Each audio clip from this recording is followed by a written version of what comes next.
La loi du talion, œil pour œil, dent pour dent, la vendetta, la justice doit y mettre un terme. C'est d'ailleurs avec ces mots que l'avocat général a initié son réquisitoire, car c'est bien ce qui est reproché à David B.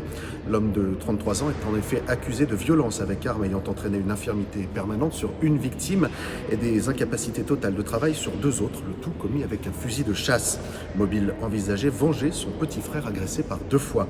Aujourd'hui, plusieurs indices l'accablent, récits de témoins visuels, traces de poudre d'arme dans sa voiture ou sur ses vêtements, personnalité impulsive, des arguments tous contredits par ses avocats qui réclament l'acquittement. Convaincu de sa culpabilité, l'avocat général a requis 8 ans d'emprisonnement à l'encontre de l'accusé, des réquisitions proportionnées selon l'avocat des parties civiles, mais qui, quoi qu'il arrive, ne peuvent réparer les dommages causés aux victimes.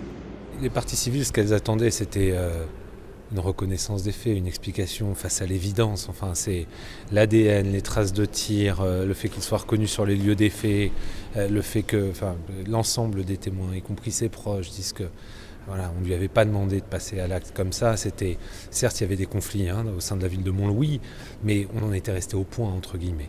La justice s'en était emparée, lui il a décidé d'un acte démesuré, pénalement répréhensible et démesuré.